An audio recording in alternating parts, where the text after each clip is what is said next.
Il s'agit d'un projet qui s'intitule RDC 3.0, qui est placé sous le haut parrainage du ministère de la Recherche scientifique et de l'Innovation technologique où nous sommes aujourd'hui.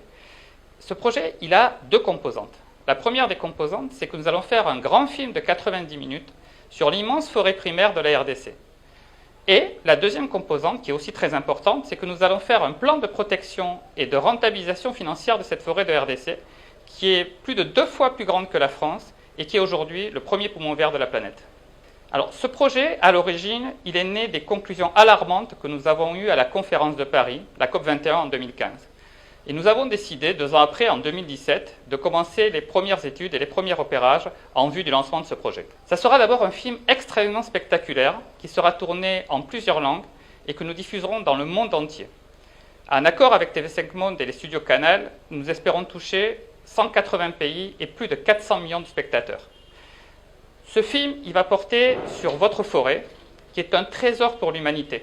Aujourd'hui, 20% de l'air qu'on respire provient de la forêt de RDC. Et notre but est de faire découvrir cette merveilleuse ressource. Mais aujourd'hui, cette forêt, c'est le premier puits de carbone au monde, devant l'Amazonie.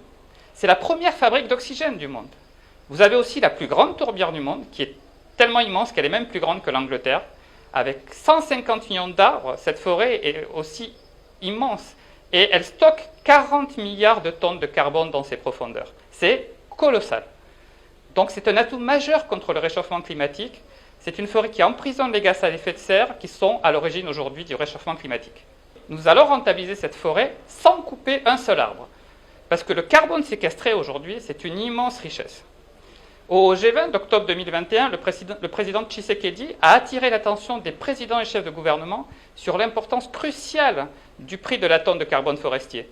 Il a plaidé pour qu'il atteigne rapidement 100 $ la tonne, alors qu'aujourd'hui, il n'est même pas à 10 $ la tonne.